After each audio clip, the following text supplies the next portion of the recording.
All right, everybody, welcome to Math with Grace. Today we're going to be working through Algebra, Unit 4, Lessons 1 through 5. Lesson 1 begins on page 2, and it's titled Solving Literal Equations. And it tells you that the word literal comes from the Latin word meaning letter of the alphabet. So a literal equation in math refers to an equation that uses letters. These are things we've been working with already, right? Circumference equals pi times diameter. Area equals base times height. AX plus BY equals negative C. Okay, these are all literal equations. And that says using the properties of equality, the variables of a literal equation can be rearranged to isolate a given variable.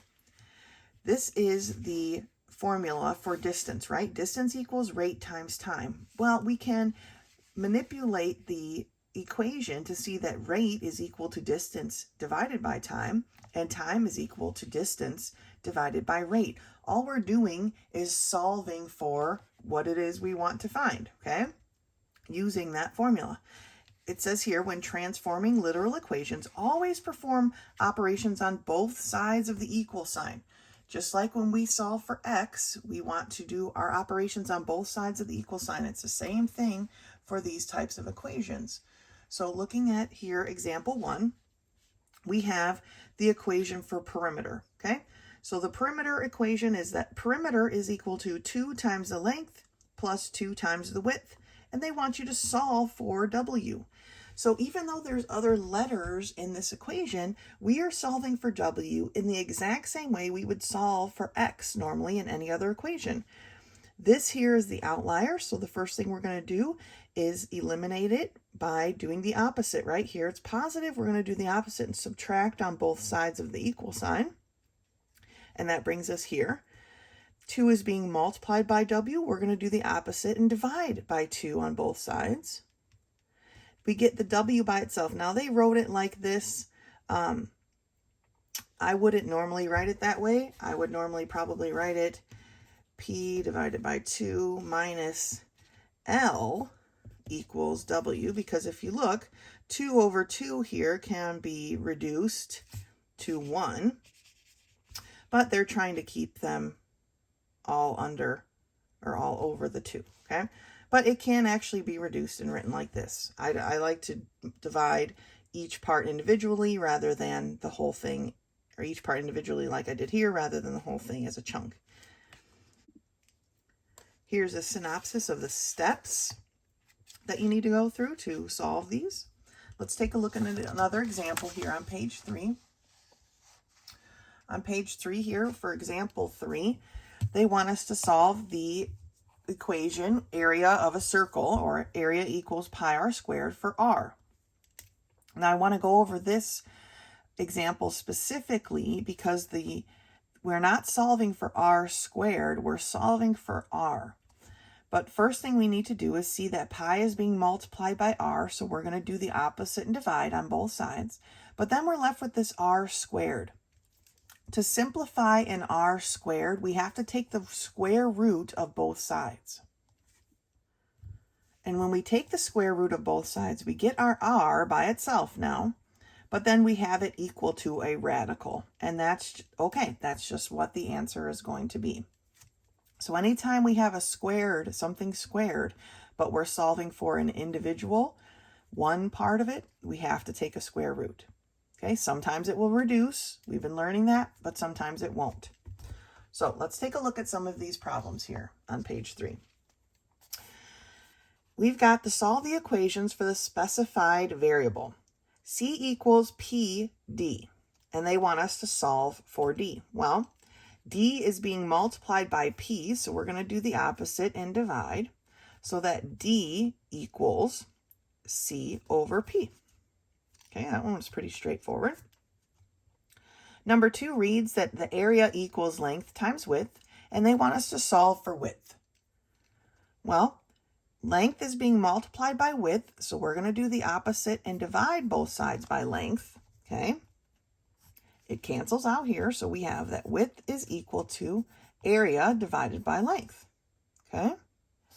For number 3, we have volume equals base times height divided by 3, and they want us to solve for base. This one I'm going to rewrite because it's a little bit, not harder per se, but I need more space than this little tiny thing they wrote here. So volume equals base times height divided by 3. We're solving for b.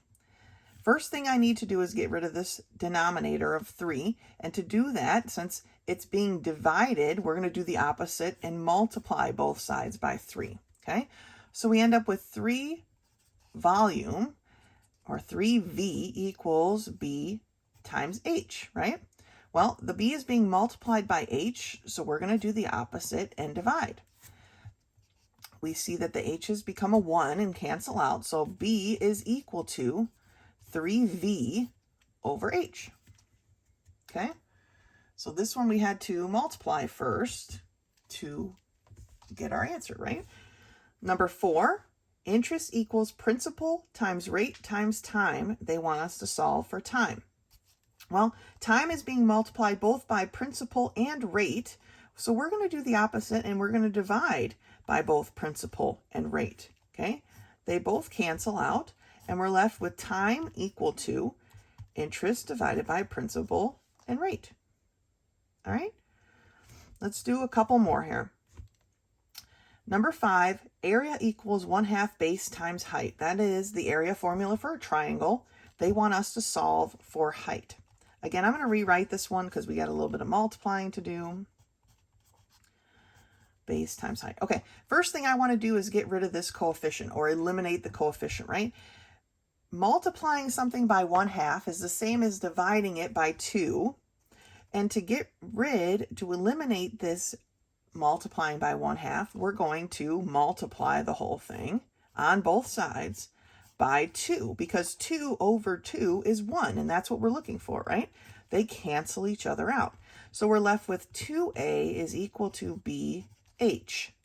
Now we're solving for h. It's being multiplied by b, so we're going to do the opposite and divide both sides by b. And we're left with h, I'm running kind of out of room here, h is equal to 2a over b. Okay?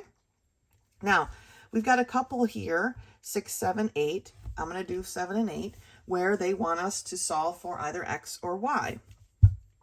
Piece of cake. Number 7, they want us to solve for y. We have 6x plus 3y equals 9. Well, if we're trying to get this y by itself, right now, this 6x is our outlier, right? It's a positive, so we're going to do the opposite and subtract. 6x minus 6x is 0, so we're left with 3y is equal to 9 minus 6x. Okay, there isn't anything over here for us to add the 6x to, so it just moves over the other side of the equal sign, right? Now this 3 is being multiplied by our y. We're going to do the opposite and divide. 3 over 3 is 1, so we're left with y is equal to 9 divided by 3, which is 3, minus 6 divided by 3, which is 2, and don't forget the x. So y equals 3 minus 2x. This type of problem we are going to be doing quite a lot going forward. So let's make sure we understand how to do these. Let's do the next one here, number 8, except this time we're doing the exact same problem, but we're solving for x. So we're solving for x this time, so this 3y becomes our outlier. So it's being added. We're going to do the opposite and subtract. And we're left with 6x is equal to 9 minus 3y. 6 is being multiplied by x. We're going to do the opposite and divide. 6 over 6 is 1, so we're just left with x is equal to 9 over 6 can't be reduced to a whole number, but it can be reduced. 3 goes into 9 3 times, 3 goes into 6 2 times, okay? And minus 3/6 y can be reduced to 1/2 y. Okay, and if you look here, you can see I kind of pulled the y out and just set it next to the 1/2. That's perfectly fine, but you could also leave it up here and just have y over 2. It's the same thing, okay? So let me write over here. 1/2 y is the same as y over 2. Okay, those are the same things. I just pulled the fraction out of the y on this side, and this time on this side, the y is combined in the fraction, okay? So do number 6 and number 9 on your own. But what we want to do is, when they ask us for one particular variable, we just need to eliminate the parts that are around it, right? Sometimes we have to add or subtract. Sometimes we have to multiply or divide. Very similar to all the work we've been doing thus far, just there's a lot more letters, right? And that's okay. We can do it. We can handle it. That's lesson 1. Good job. Lesson 2 begins on page 6, and it's entitled Setting Up Equations. Now, this is a continuation of our story problem things that we've been working on, right? It says a major part of applying algebra to everyday life is setting up equations and solving them. The first step is labeling and representing the unknowns algebraically. We've been working on that for a bit now. The second step is to use the labels to create an equation based on a relationship between the unknowns. We've been working on that a bit as well. So now let's take a look, because at this point now we're going to be setting them up, finding the relationship, and solving the equation. So example 1, the sum of 2 consecutive multiples of 4, is 44. So the first multiple they've listed as m. The second multiple of 4 then is going to be m plus 4, right? When we have multiples of 4, we're constantly adding 4.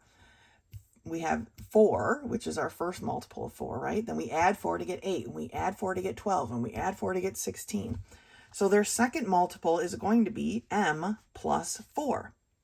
Now, what is the relationship between them? Well, the sum of those two things is 44. So now we can say that the first multiple plus the second multiple is 44. So we have m plus 4 equals 44. Okay, we've set up what those two things are equal to. First multiple is equal to m. Second multiple is equal to m plus 4. When we add those two things together, they are equal to 44. And now we can solve this algebraically, right? We have m plus 4 equals 44. Well, that's 2m's plus 4 equals 44. This is the outlier, so it's being added. We're going to do the opposite and subtract it from both sides, and we end up with 2m equals 40. 2 is being multiplied by m, so we're going to do the opposite and subtract, right? Our 2's become a 1 and cancel. So m is equal to 40 divided by 2, or 20. So if m is equal to 20, here's the part where you need to make sure you're following this all the way through at the end. If m is equal to 20, then what is m plus 4? Okay, the first multiple is 20, but the second multiple, you need to figure that one out too. And the second multiple would be then 20 plus 4, or 24. And then they have you check it. So they've got all the steps here listed out, and here's a synopsis of that right here. Let's take a look at example 2 here that's on page 7. And it reads, Teresa is 4 years less than twice her daughter Ashley's age. So what's our base? Our base is Ashley's age, right? And so Teresa's age is equal to 4 years less than twice Ashley's age, okay? So Ashley is the A. Teresa becomes 2a minus 4. Now here's where the relationship becomes clear, right? The difference of their ages, difference meaning subtraction, the difference of their ages is 26. Okay, I like to underline things as I'm reading story problems. That helps me. So Teresa's age, which we know is going to be the larger because she's the mom, right? So Teresa minus Ashley is 26. Okay, that's the difference of their ages. Now we can substitute in, well, what is Teresa's age? Well, Teresa's age is 2a minus 4. Minus whatever Ashley's age is, and that was just a, equals 26. There is our equation, okay? And now we can simplify. 2a minus 4 minus a is 26. So 2a minus a gives us just 1a, right? You have two a's, you take one away, you only have 1a left. So a minus 4 is 26. This is the outlier, right? We're solving for a. this is 4 is being subtracted. We're going to do the opposite and add it to both sides, and we're left with A is equal to 30. Well, if Ashley is 30, then how old is her mom? Well, we have to substitute that 30 in for the A, and we get 2 times 30 minus 4, or the fact that Teresa, her mother, is 56 years old. Okay?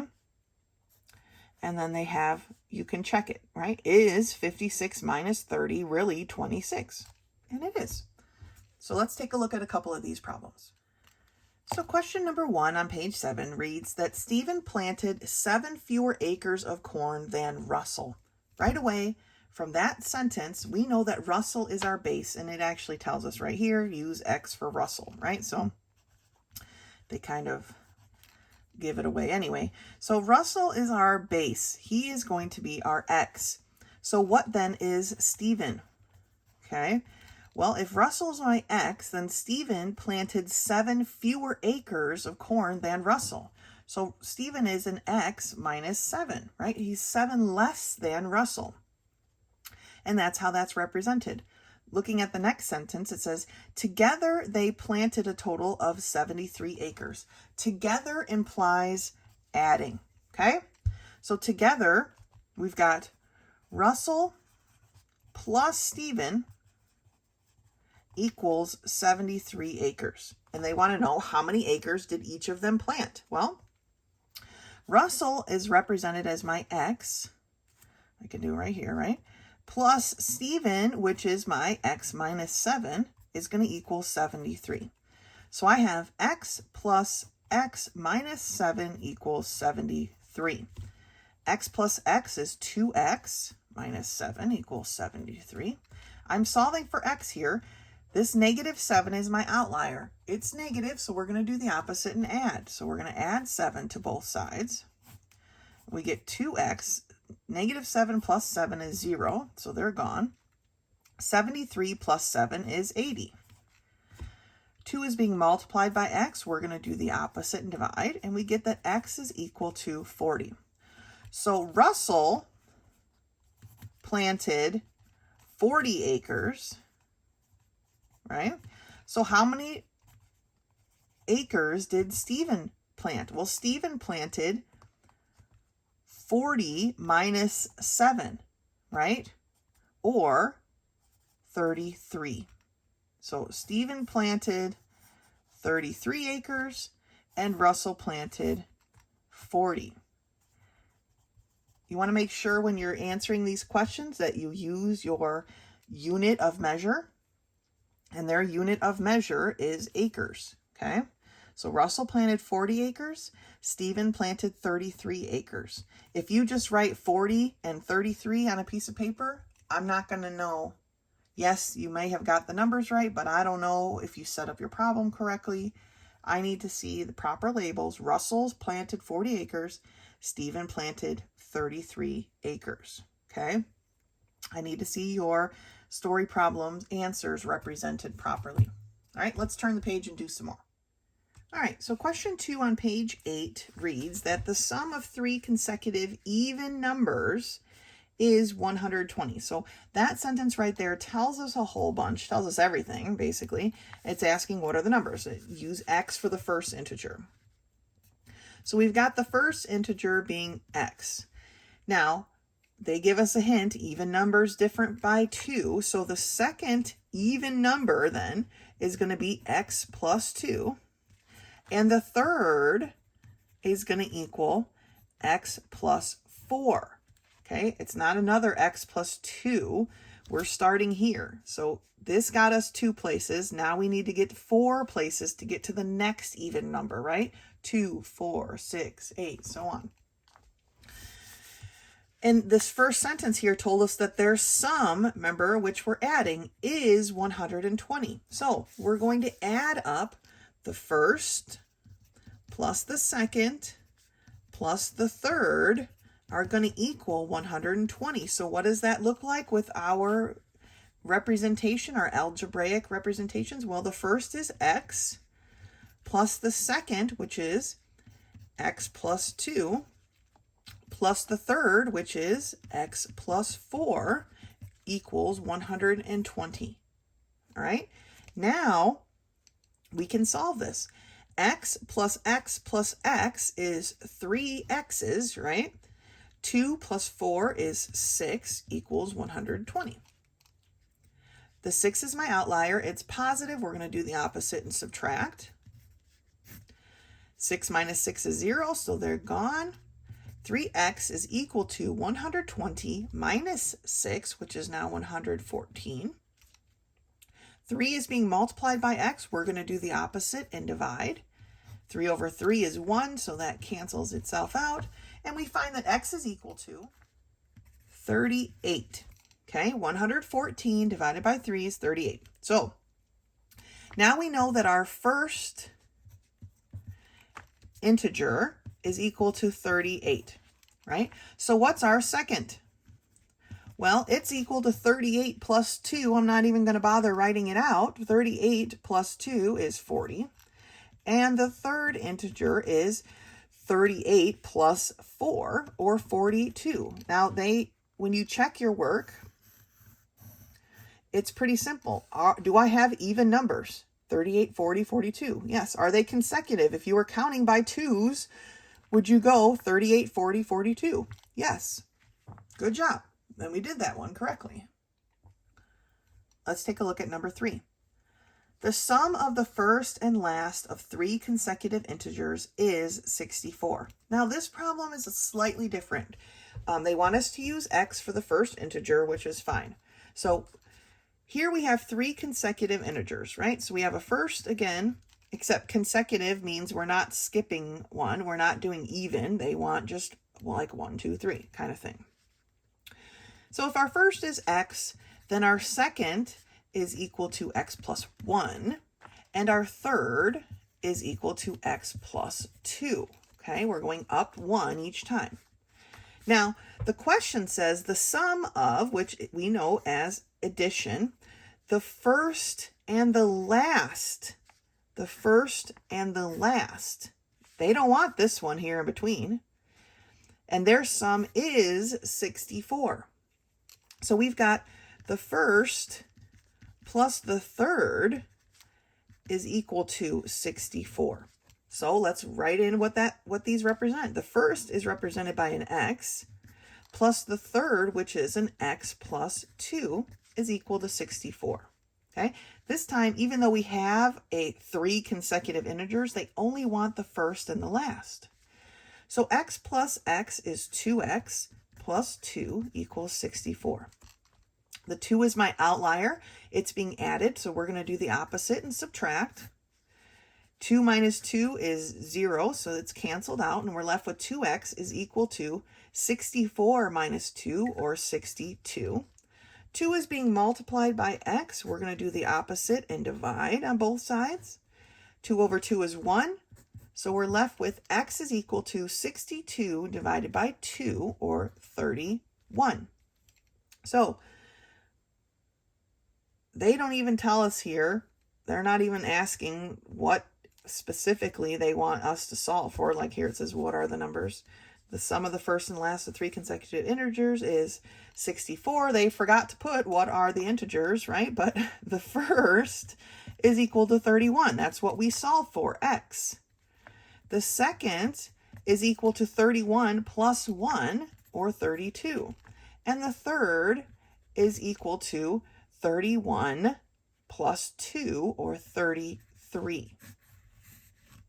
Okay. We don't have a unit of measure here, so we can't include it, but we can label our answers very clearly. Let's take a look here at number 4.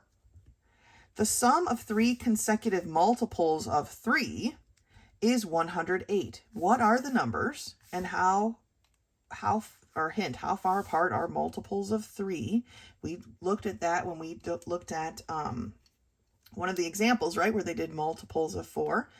They want us to use x for the first number. So if the first number is equal to x, to get it to be a multiple of 3, we have to have our second number be equal to x plus 3. Okay, and how many do we need? 3 consecutive. So our third number must be a multiple of 3 as well, so it's going to be plus 6. Okay, we're adding multiples of 3 here, right?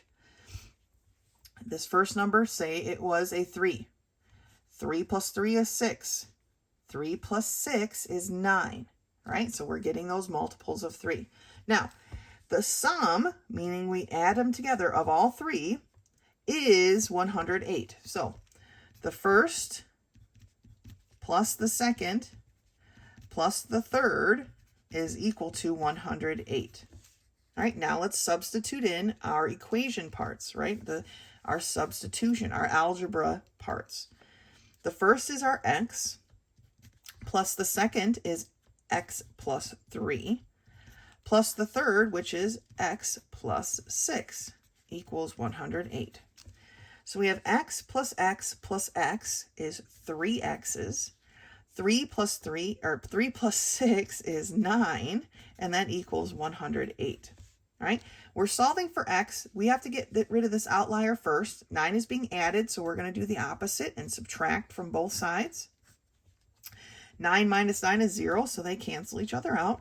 And we're left with 3x is equal to 108 minus 9, or 99.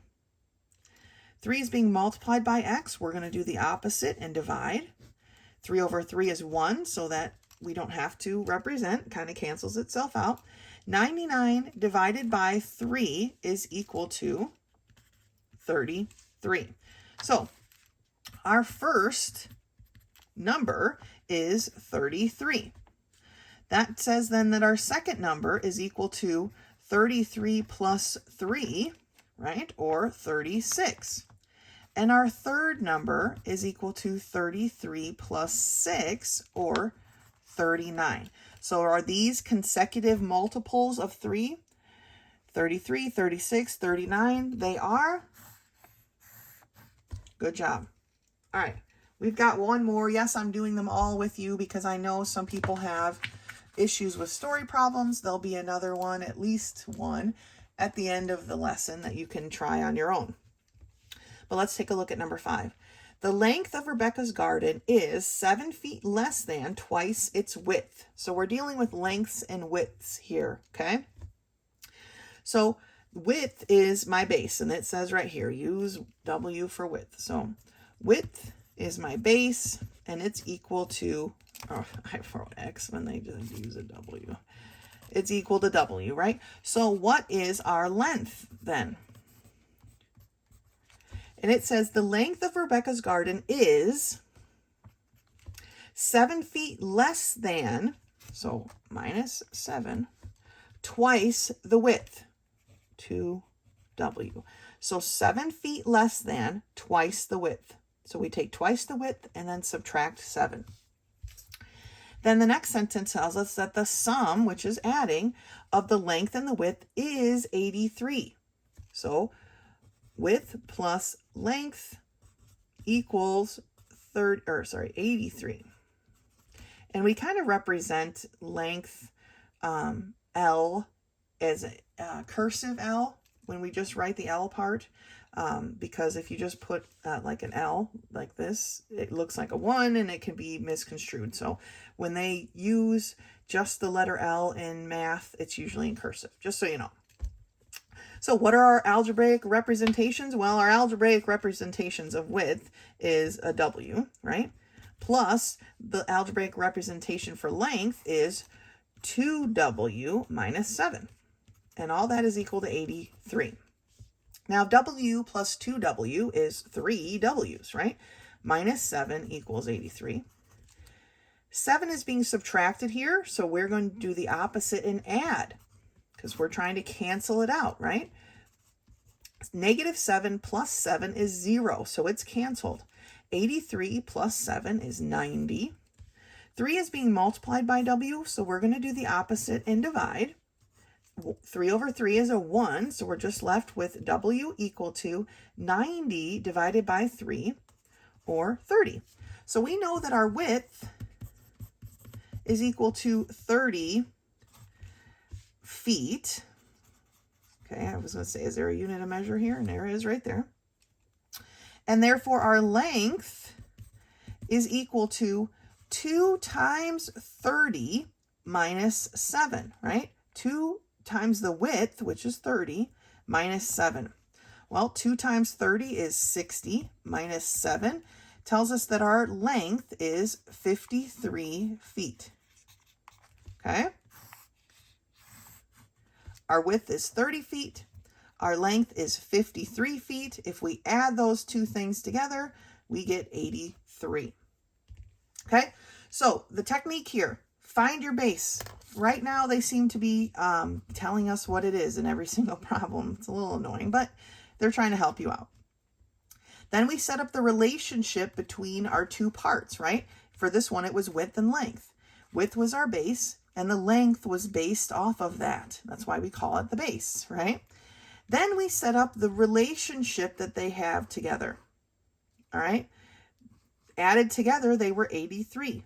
We substituted in our algebraic representations into our equation and then solved. But make sure you're solving for both parts, okay?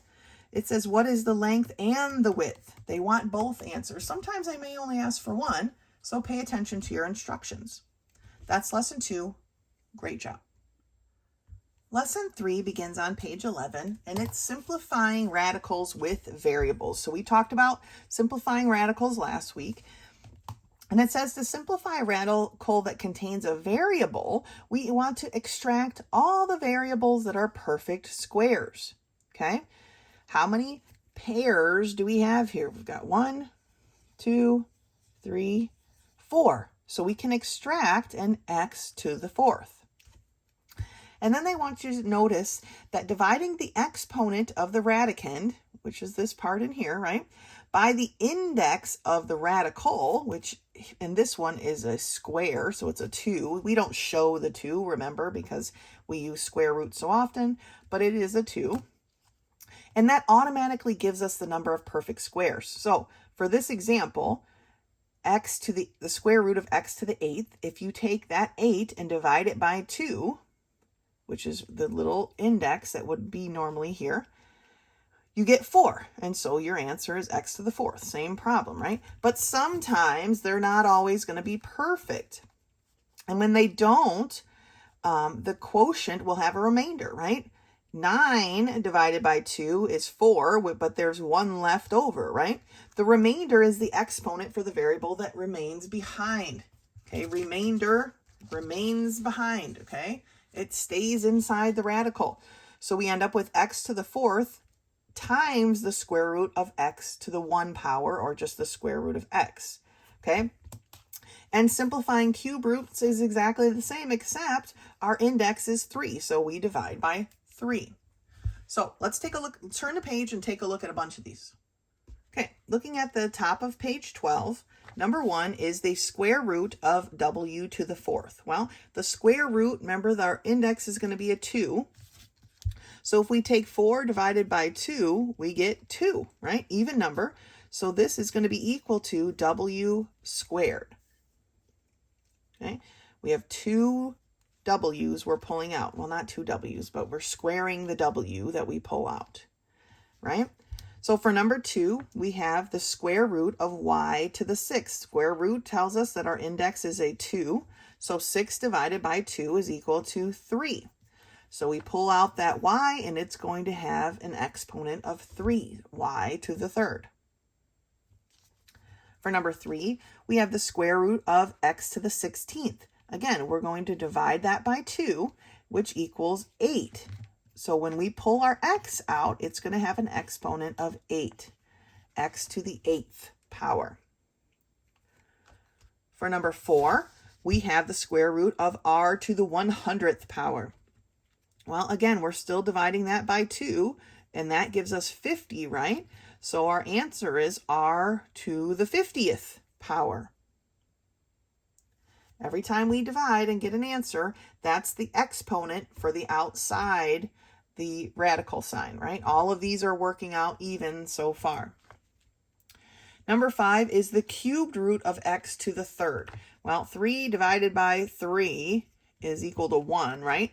So our answer is just x to the 1 power, but you can just write it as x, right?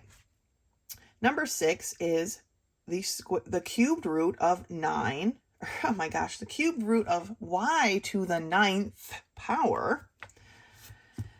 So it's 9 divided by 3, okay, which equals 3. So we're going to have the whole thing equal to y to the 3rd power. All right, we're dividing. That answer is our new exponent. But now let's look at some that don't work out evenly. The square root of x to the 5th. Well, we know that 2 is not going to divide evenly into 5, right? And it is actually 2 with a remainder of 1. So our answer is going to be x squared, that's where that 2 goes, with a remainder of 1, meaning there's 1x left behind. Okay, so it's x squared times the square root of x. Do not forget your remainder. Remember, we don't leave guys behind. They have to come along with us. Yes, they're still under the radical sign, but we're not going to forget them. Okay. Number 8 is the square root of e to the 3rd. So 3 divided by 2 we know isn't going to work out evenly. And it's going to be 1 with a remainder of 1, right? So our answer is e times the square root of e. E to the 1 power is just e. E to the 1 power is just e. So it's e times the square root of e. And for number 9, we have the cubed root of x to the 8th power. Again, we know this isn't going to be even. But how many times does 3 go into 8, right? There's 2 3s in 8. That's 6. So then we have a remainder of 2. So we end up with our x squared. That's that first 2 on the outside. But our remainder of 2 is going to be x squared on the inside, under the radical sign. So our answer is x squared times the square root of x. Okay? Some of these we can work through pretty quickly. We just are dividing, right? This is something we can do. We've done lots of times before. We just want to make sure we put the exponent where it belongs. Okay? Especially for these where they don't work out evenly, right? 2 goes into 5 2 times, so that's our x squared on the outside of the radical sign, but we have a remainder of 1, which tells us we have a square root of x left behind. This remainder of 1 told us we had a square root of e left behind, right? And for this remainder of 2 tells us we had a square root of, this was a cubed root. A cubed root of x squared left. I was going to say, if it's a square root, it should work out. I forgot to write that cubed root in, but it is very important when we're dealing with cube roots that you mark that, okay? And it can get a little bit messy. I should have saved some extra space, but when we're dealing with cubed roots, we need to make sure if there is a radical left that we mark it as a cubed root, okay? That's lesson 3. Lesson 4 begins on page 16, and it's titled Solving Two Variable Equations. So it tells us here that equations with one variable usually have a single solution. We've been working a lot with those types of equations thus far. But equations with 2 variables usually have an infinite number of solutions. Infinite meaning on and on forever, amen. In 2-variable equation, y equals 2x, any value used for x will have a corresponding value for y. If you say that x equals 1, in this equation right here, if you say that x equals 1, then 2 times 1 is 2. So y equals 2. But if you say that x equals 7, 2 times 7 is 14, so y equals 14. And if you say that x is 1/2, if you feel like using fractions, 2 times 1/2 is 1, so y equals 1. All right, so you see how that they're always changing. It's based on one, the other one gets an answer, and that they have a relationship to each other. The solution for 2-variable equations are written as ordered pairs inside parentheses. So here they wrote it. When x is 1, y is 2. When x is 7, y is 4. When x is 1/2, y is 1. These are always, ordered pairs are always written x comma y, always. X comma y, x comma y, always, always, always, okay? These are called ordered pairs because the x is always first. That's the order. X, then y. Okay? Because the y value depends on the x, y is called dependent, and x is the independent variable. All right? Please note that. I'm sure they're going to ask you as you move forward. Now, they have an example here I'd like to look at, and then we'll do these problems together, okay?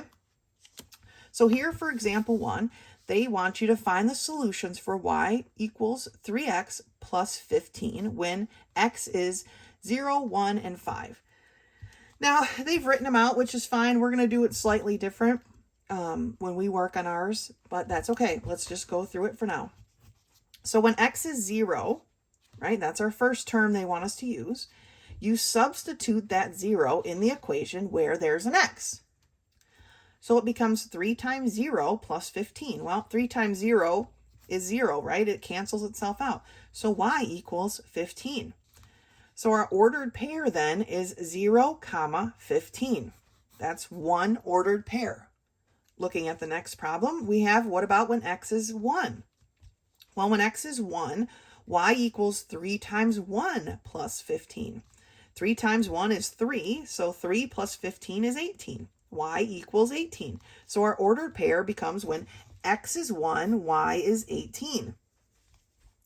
And then x equals 5. So we have y equals 3 times 5 plus 15.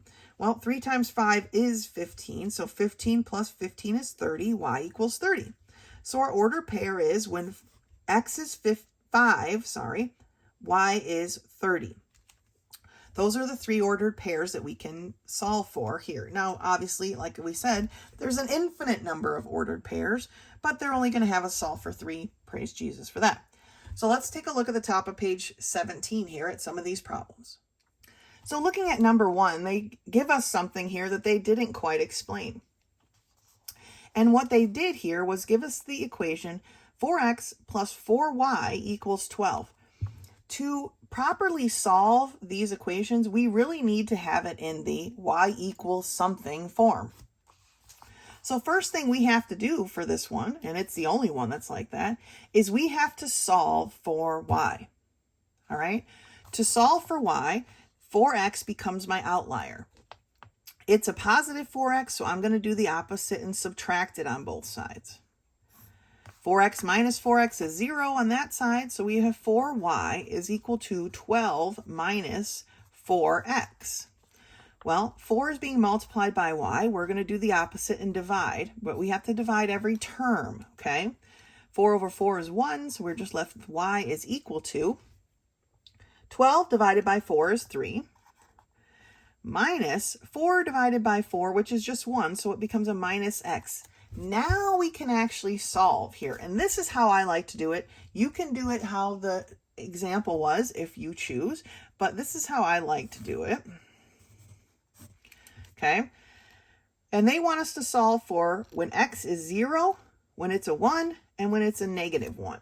Okay, I like to set up this little chart. So when x is 0, y is going to be equal to 3 minus 0. Okay, here's my y. That's why I left a blank. 3 minus 0 is 3. So my first ordered pair is 0, 3. Okay. For the next one, when x equals 1. Well, when x equals 1, y is going to be 3 minus 1, right? 3 minus 1 is 2. So when x is 1, y is 2. Kind of cheating here, right? Getting my little chart, but the chart works great. So what about now when x is a negative 1? Here's where you need to be careful, because this is still 3 minus something. And what is it minus? It's minus this negative 1. So can we have 3 minus minus 1? No, we can never have a minus minus. So this becomes a plus. Now we have 3 plus 1, which is 4. So when x is a negative 1, y is 4. And those are my 3 ordered pairs. You can put a box around it, but you don't have to. If you want to write the ordered pairs separately from the chart, that's fine as well. Okay, if you want to do it like the example did, by all means, I'm not going to stop you. Just make sure I can see your answers, okay? So let's take a look at number 2. For number 2, we have y equals 6x, and they want us to use x equals 4, -2, -1/2. So I'm going to go ahead and just make my chart. Now, they already have the equation y equals, so we're all set there. And they want us to use 4, -2, and -1/2. So when x equals 4, y equals 6 times 4, right? 6 times 4 is 24. So when x is 4, y equals 24. I can write it right here. That's how it would be written. It's always going to be written x comma y. 4 comma 24. What about when x is -2? Well, when x is -2, y is going to equal 6 times a -2, or -12, right? So that's my ordered pair, -2 comma -12. What about when x equals -1/2? Well, when x equals -1/2, y is going to equal 6 times a -1/2. Well, 6 times a -1/2 can be reduced because 2 goes into 2 1 times and goes into 6 3 times. So now it becomes 3 times a -1, or -3. And yes, you can have ordered pairs, one of which is a fraction and the other of which is not. I don't want decimals, leave it as a fraction.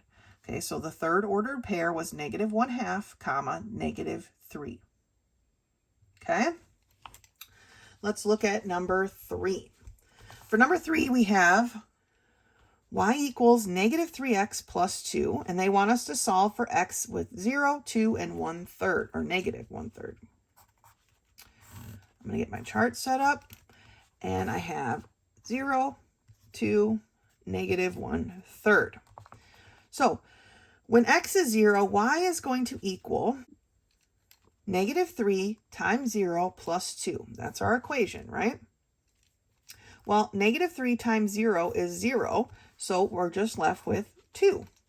Y equals 2. So my order pair is 0, comma 2.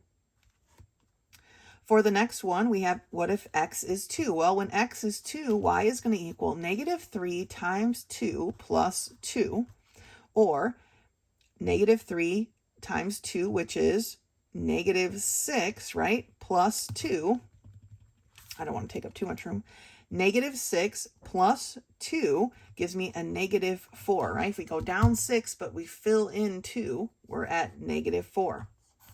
So my ordered pair is when x is 2, y is a -4. Well, what about when x is a -1/3? Well, when x is -1/3, y equals -3 times a -1/3, make sure your signs are staying together, plus 2. My 3's here cancel, becomes a 1, but we have -1. But -1 is just a positive 1, right? So I have 1 plus 2, or 3. So when x is a -1/3, y is a positive 3. All right, let's do one more. Number 4 is y equals 1/2 x, and they want us to solve for y, basically, when x is 8, -2, and 0. So my chart gets set up here, and I have 8, -2, and 0. So when x is 8, y equals 1/2 times 8. Well, what's 1/2 of 8? Right, it's 4. So my ordered pair is 8, comma 4.